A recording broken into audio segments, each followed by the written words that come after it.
On this episode of AV Week, Twitter may be going away for good, at least as the AV community knows it. Where do we head from here? What's the difference between ASIC and FPGA chips, and what does that mean for the supply chain? And Poly has a brand new Android device. What are we using in UC spaces? All that and more next on AV Week. The network for the AV industry. What are you listening to? This is AV. This is AVNation. This is AVNation. We can't say the future without AI. I mean, there's no way around it. 50% of workers now believe AI is going to improve their experience. When I come into the meeting room, I need a way to incorporate my AI with what's going on in the meeting. It's almost a bring your own AI type of a concept. Most of what we do in our day-to-day is going to change significantly. Hear the latest AV trends and predictions in this episode of Crestron's Smarter Spaces podcast on your preferred podcast platform. This is AV Week, episode 585, recorded Friday, November 4th, 2022. Make more chips. Support for AVNation is brought to you by Atlas IED, innovative audio solutions for every business environment. And by Atlona, the go-to provider for AV signal distribution and control in corporate, higher education, and residential spaces. This is AV Week, your weekly wrap-up of audio, visual, news, and information. My name is Tim Albright. I am your host. With us to discuss the news and information we have gathered this week, we have got a star-studded cavalcade for you. First and foremost, Bren Walker from Kierkegaard. Welcome, ma'am. Thank you for having me. Good to see you again, Tim. Good to see you, ma'am. Also with us, a young man who needs no, well, he's not young, he's my age. So Justin Kennington from SDVOE. Welcome, sir. I have been young. Is this going out on video? Because my head's a lot smaller than everyone else. Like I should have sat closer to my camera. You should have, and you have less hair than me. As well, always. You've been growing yours out for the last couple of years. I keep getting haircuts. That's all. I can grow my hair off the top of my head, and you can grow a beard. That's the compromise we have. There you go. All right. Last but not least, a young man I met at the Crestron Modern Work Summit. He works for Crestron, Mr. John Grubin. Welcome, sir. Hey, thanks for having me, Tim. Appreciate still being called young after turning 40. I like that. You are still. I mean, it's all relative, bub. I've got a couple years before 50, so it's all there. So. All right. So a couple things we're going to hit this week. And I swear to you, there is a Twitter story and it is relevant to the industry and we're going to end with it. So, but first, Mr. Kennington put pen to paper, as us old folks still say, and wrote for our friends over at SCN about the AV supply chain and comparing and contrasting FPGA and ASIC chips. And no, I am not going to announce what FPGA nor ASIC stands for. Kennington can do that if he'd like. But very briefly, FPGA, and Justin, I'm going to start with you so you can correct me all the places I'm wrong here. FPGA is kind of a generic, you can make the chip do what you want, and ASIC is purpose-built, but it's also more expensive to start it out, but at the long run, it might be cheaper. You didn't say anything wrong there, right? Okay. An FPGA is a highly programmable device. Meaning I could take this FPGA right here that's pretending to be in my hand, and I could program it to be an AV over IP encoder, or I could program it to be a controller for a coffee pot, or I could program it to be a controller for the media system in my Ford Focus, right? It's whatever you want it to be, it can be yours. That sounds great. It's just that they're relatively expensive to buy per chip. And they're quite power hungry to do all that. An ASIC, on the other hand, can outperform the FPGA marginally in some tasks, but is built to do one specific task, and that's it. That's all it's ever going to do, and it's real cheap to buy per chip, right? And so you say, well, why would anybody not do an ASIC? Well, because the first one cost you about $20 million to develop and deliver. That's why. So it's a massive investment to get to an ASIC, but once you're there, you can stamp them out real cheap. Okay, so pause for a second, because I want to get into what you wrote about, and then Brian, I'm going to get from your perspective as somebody who's designing the systems, and obviously, John, you guys make them. And really quickly, I am going to define what they mean. FPGA is field programmable gate array. ASIC is application specific integrated circuit. Justin, you worked for Google. You actually used to work for Crestron as well, and now you work for the SDVOE Alliance. You've seen chips and chipsets and hardware kind of ebb and flow in different areas. Is there a reason to use one or the other, just as a technologist, not somebody who works for SDVOE or who used to work for Google? But sure, it's simple. You use an ASIC if you can afford it. If you have the business case to support it, you use an ASIC. The only reason to use an FPGA is because you can't afford the ASIC investment. Okay. Or if your use case were shifting so dramatically, so fast that you were literally reprogramming what the device does. I don't mean firmware. Everybody loves a good firmware update, right? An ASIC can take a firmware update just like anybody. But once you're into needing an FPGA for flexibility's sake, you're into really reprogramming things. And what the article's really focused on there is the impact this has on supply chain, right? That flexibility becomes the FPGA's sort of Achilles heel for us, for Pro AV, because it's so flexible, because it can do so many things. FPGAs are in demand for every electronics manufacturing industry on the planet, right? It's not just Pro AV needs FPGAs, right? So do the microwave oven people, and so does General Motors, and so does Ford Motor Company, right? We've heard about the automotive chip shortage, right? So when supplies start running out on FPGAs and Pro AV companies get in line behind General Motors, you start to see where we might have problems. And now we can't build those devices. We can't deliver those devices. And ASIC, on the other hand, this isn't about SDVOE in particular, but we've built an ASIC that does AV over IP stuff, and that's all it does, right? So the only people interested in buying that chip are people building AV over IP devices. So they might fight it out with each other, but at least most of them are going to get chips and be able to supply their products. So let me ask it really, and you can tell me to go fly a kite if it's none of my business, but you said $20 million. Is there an ROI there for you guys? Because, I mean, not for nothing, but is there a $20+ million demand for AV over? Yes, and that's where, because that ASIC is built by a company called Semtech. That's a founding member of the SDVOE Alliance, and that's critical to understand because and Semtech, by the way, is a 60-year-old, put that in your pipe and smoke it, a 60-year-old semiconductor manufacturing company. These days fabless, but they design semiconductors for a living. That means Semtech has built this chip to serve any player in the Pro AV space or beyond that wants to have this functionality, right? So a chip manufacturer can build a business case because there are hundreds of manufacturers that are potential customers that can build the volume necessary to make that pay off. Whereas any individual company, any company that wants to build their own AV over IP solution instead of an ecosystem like AV over IP solution, they'll never have the volume as one single company to be able to justify that investment. Bren, we'll start with you. We'll continue on with you as you're looking at supply chains and as the designs and Bren, is heavily involved in theater, in design and making these systems come to life. Her lead times are year, 2 years, 5 years sometimes. When you look at things like, the different types of chips and the different products coming down the pipeline, how are you guys making decisions today about design when it comes to where folks are telling you they are in the supply chain, issues and how quickly they can get out of them? Yeah, I mean, it's not an impossible situation, but it's probably one of the most challenging things I've ever faced in my career. I just delivered a major project this past week, and when we printed the functional drawings, we already knew we had to redesign because of product availability, right? And it hasn't even been bid yet. So my point of view about this is, that early sunk cost that they have, that's just a sunk cost, right? So it's like copywritten material. Every other sale that you get is sold for, the cost of selling it is less. So if they've made that initial investment, hurrah.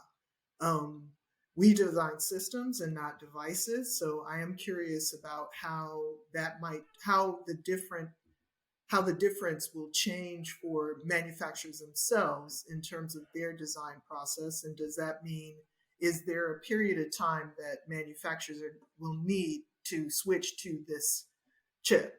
That's the first question.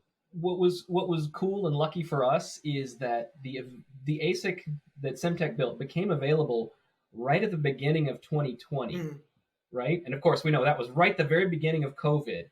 And so what happened was, as the industry sort of went dormant, right, and demand sort of collapsed for that short time, that was when this ASIC became available, and Semtech is out there talking to the manufacturers saying, hey, you guys can start building this now. And then several of those folks, in fact, I'm trying to think if there's an exception, at least virtually all of the SDVOE members, I mean, it's kind of a no-brainer, right? Like, I'm going to come to you and I'm going to say, hey, that chip you're using, because SDVOE has an FPGA implementation as well.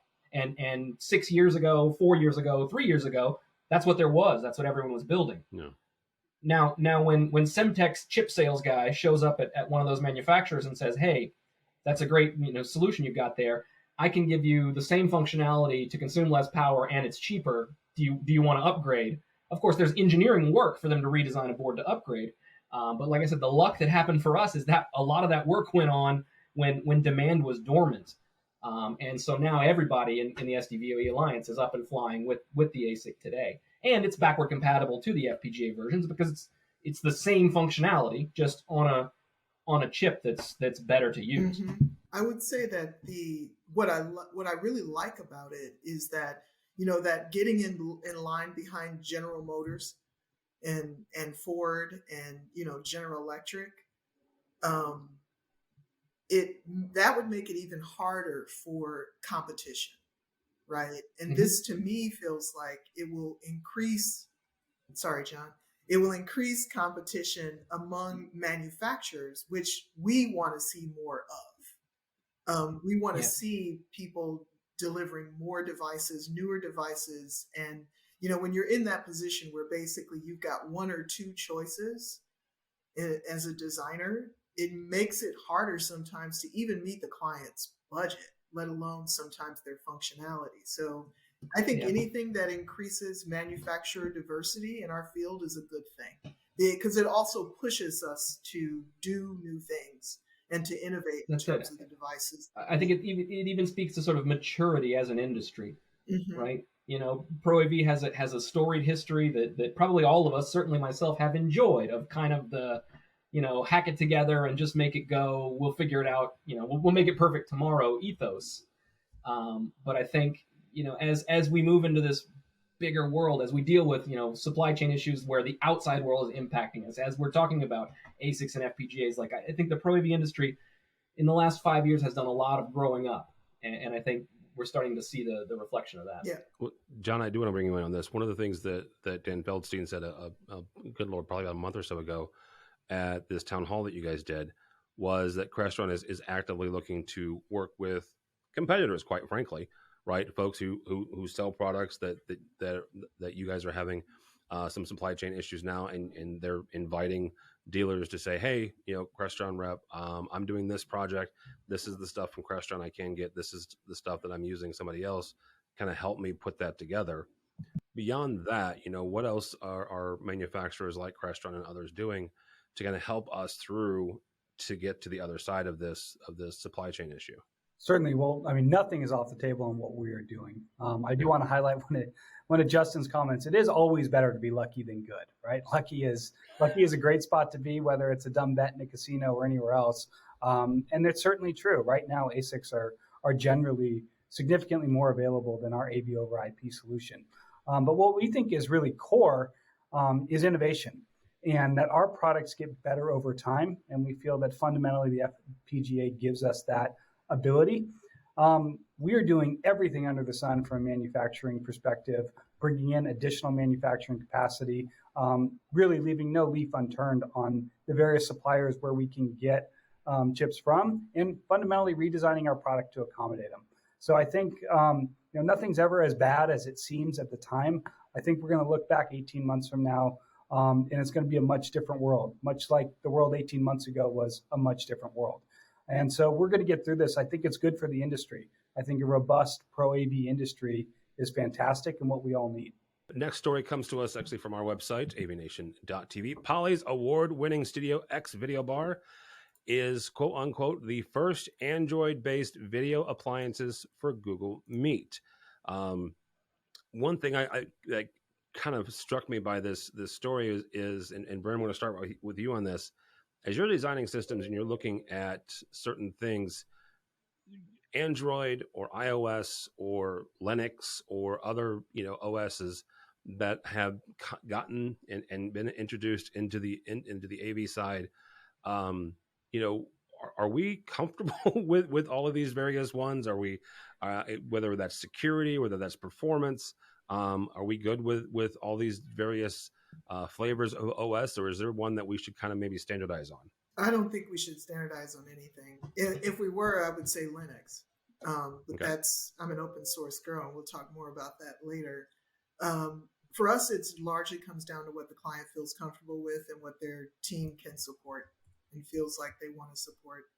The first thought I had when I saw this was, oh, good, more data for Google, because that's kind of what it's going to mean. But there are people who live in that environment, and to the extent that we're still living in these worlds where we're platform driven and you're making a platform commitment, if it helps a client run their operation better by making that platform commitment, we're happy to support them in doing that. John, same kind of question here is Crestron Air Media.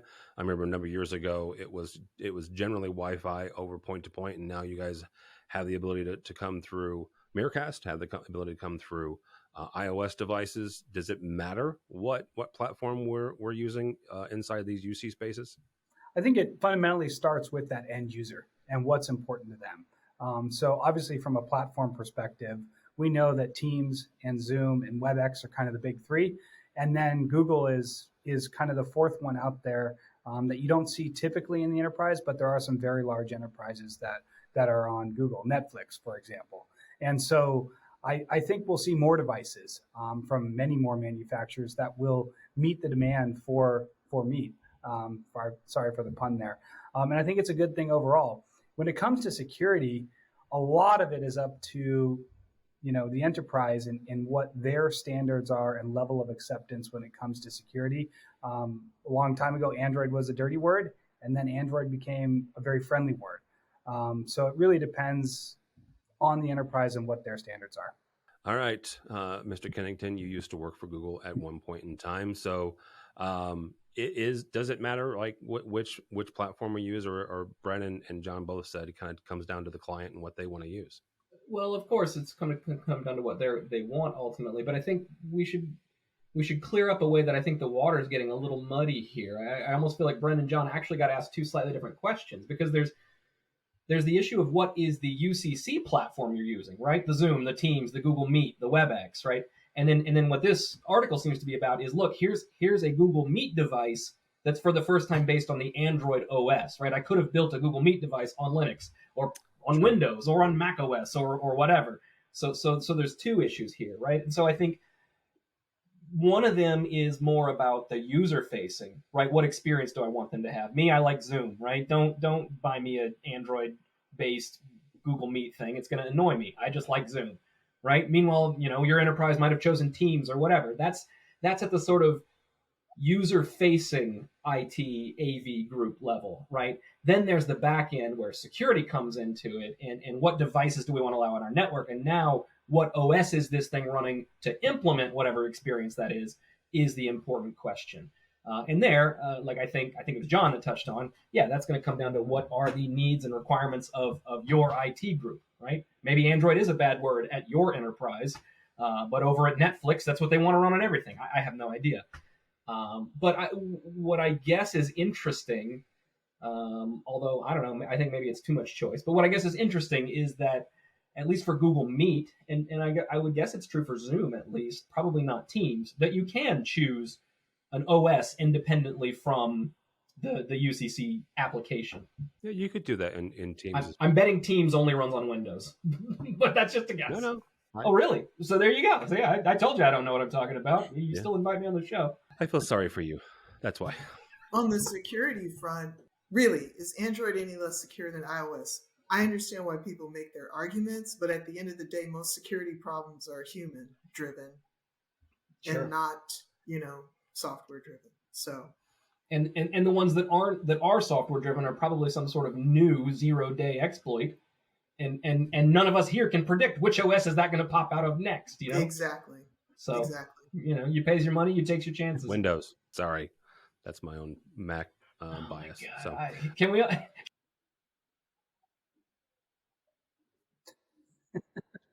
Macs and Macs, frankly. And Macs. Apple is Microsoft and Microsoft is Apple.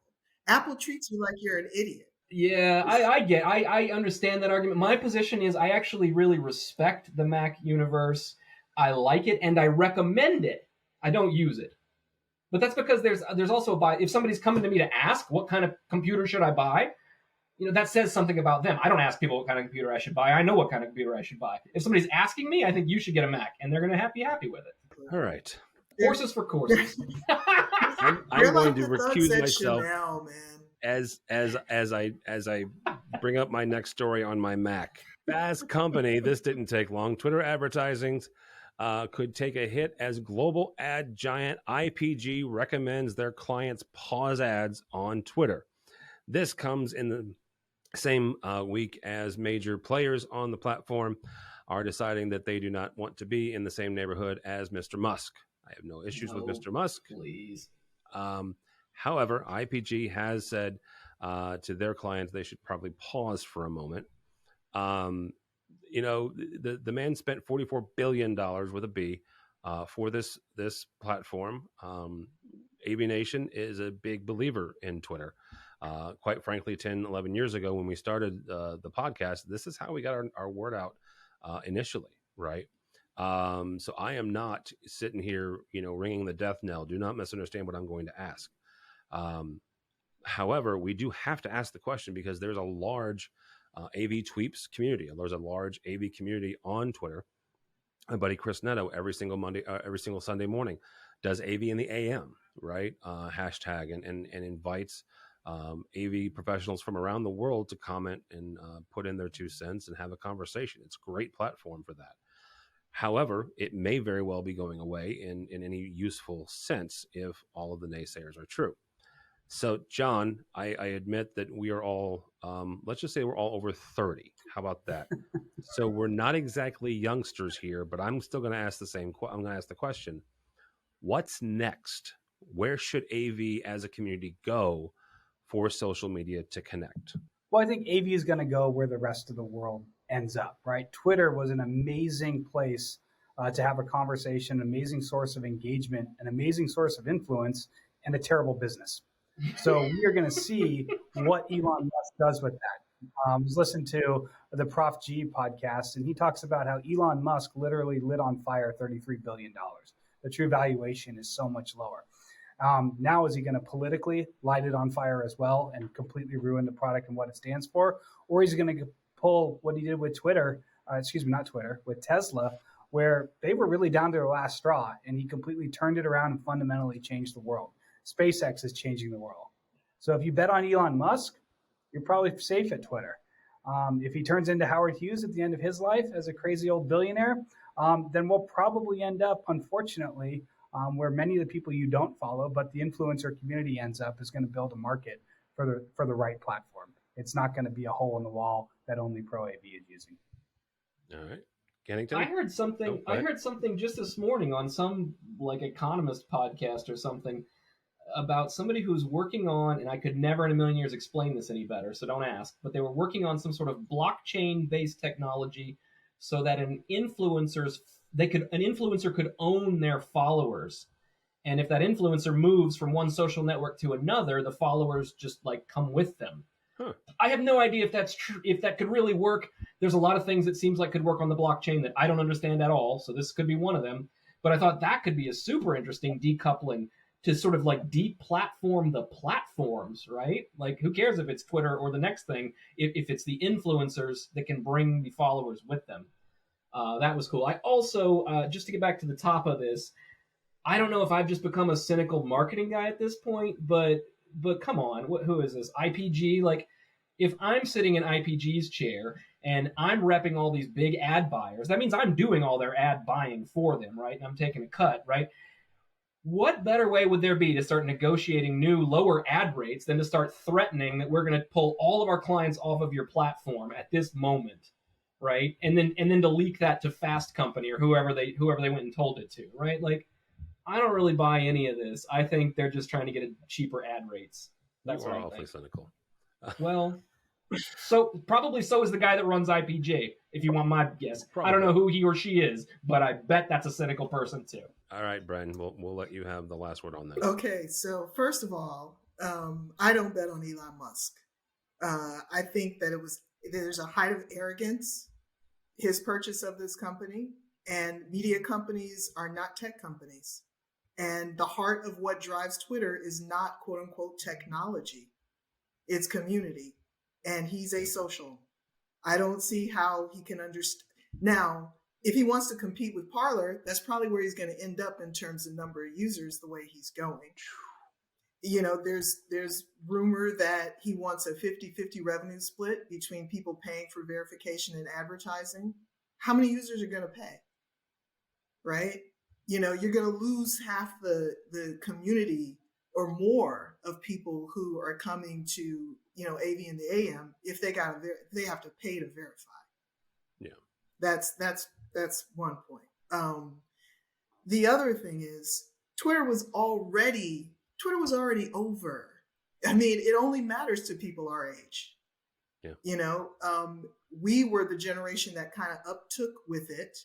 If you take away all the bots, which he seems determined to do, how many users do you actually have left? I mean, I think that number is criminally small, and he was trying to get at the heart of it. And it almost seems like he's there to now try to get all the information about how his deal was bad, which is good. You know, he's probably having some really bad days over that. I think it is inevitable that followers will go with their influencer and that someone will create a tool that enables you to develop your following as any other kind of commercial tool and to market to and to commercialize it the best way that you can.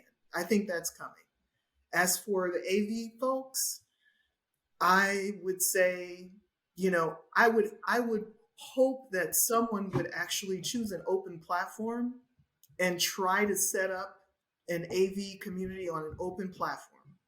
And let's see who comes, right? Yeah. See if people will come to that, because the idea, we're already splintered by generation in terms of where people are.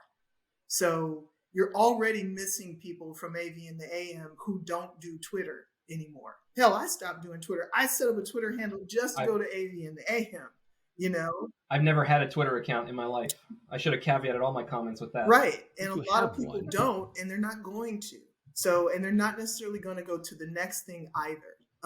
If I had my way, I would say to Avixa, you do this and create better community tools than what you have on your website and available to people now. Is that practical though? I don't just mean in Vixa in particular, but I had this picture in my head a few minutes ago that you're bringing back to me of this kind of annoying place we've gotten to with TV streaming services, right? Where everyone's realized, hey, I've got this box of content. Why am I giving it to Netflix? And now I, the consumer, have to go subscribe to Paramount and Netflix and Hulu and YouTube TV and this and that. And, you know, if I want all the content, I got to subscribe 12 different places. Like, it feels like what you're proposing starts to look like splintering social media into, I got to go to this platform for my AV news, and I'll go to that platform for my political stuff, and this one for my weather reports or whatever people do on social media. I don't know. I think if it's as simple as opening a tab on your browser, you'll do it, especially if you don't have to pay for it. I mean, okay. Yeah. I think that's a great answer. I mean, I do that with web pages, don't I? Yeah. I don't get all of my news from one web page. Yeah. Okay. No, and just like, you know, I don't know how many on average you guys have, but I would say on average I have 7 to 8 tabs open at any given day on Google Chrome.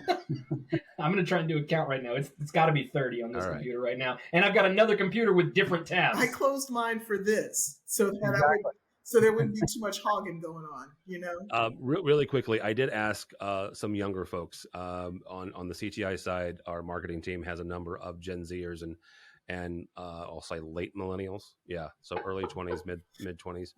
And the response I got was, I don't know, Reddit, maybe TikTok, right? We've got some. Tell us more about ye olden times, Tim. Well, that's the response I got, right? And because I think part of it is Bren's right. The vast majority, I mean, you look at the usage of Twitter, and it's been way down over years, and the average age of a Twitter user, and it's Gen Xers, guys. It really is, flat out. It's Gen Xers. So, well, and it's also fueling the media, right? The tweet may have a very small audience, but it's content that is then broadcast out by the media. Well, tweets are news stories for. Oh my God, there's nothing I hate more than a news article that is so said this on Twitter. Yes. Like what? Really? A collection of tweets about X, Y, and Z. I wonder why news is a dying business. Because they're getting their primary sources are coming from Twitter. Mm-hmm. Exactly. It's over. Social media is dead, y'all. The next thing is coming. It's over. That's the it. same way MySpace has been a zombie that continues on. Twitter will do the same, but he's not going to get what. Maybe he will. Maybe he will get his Murdoch-like organ to get him started. And can he get to be where Murdoch is? I don't know. I'll say this: I wish I had lost $30 billion this week. I don't. I've got enough. I have enough gray hair. Thanks. All right, Bren Walker from Kierkegaard. How do people connect with you, ma'am? Bren at Kierkegaard.com or on LinkedIn, Brenda J. Walker. She does have a Twitter. We're just not going to say what it is. I don't check it. Justin Kennington from SDVOE. Thank you, sir. Well, you're not going to find me on Twitter. You can find me a little bit on LinkedIn, and you can find the SDVOE Alliance at SDVOE and our YouTube channel, YouTube/SDVOE Alliance. All right, very good. John Grubin, thank you, sir. Nice to see you. Nice to see you again. How do people connect with you or Crestron? So with me on LinkedIn, John Grubin, and everywhere with Crestron, all of the social medias, as well as our website, crestron.com. All right, very good. For me, for Tim Albright, do not follow me on the Twitters. If you're a pro football, U.S. pro football fan, you know what the Bears did this week, and that's all I'm going to say about that. But go by the website if you would, please, AVNation.tv. That's AVNation. They traded a lot of really good people. AVNation.tv. You'll find this program and a host of others. We do have our last trade show of the year, digital signage, DSE, from Vegas on the 17th, 18th of November, rather. So check that out. We will have coverage from the show floor there. Also, a brand new AV profession with our buddy Taylor Moore, and all sorts of other great programs. So all that and more at AVNation.tv. That's AVNation.tv. Thanks so much for listening. Thank you so much for watching. As all the time we have for AV Week.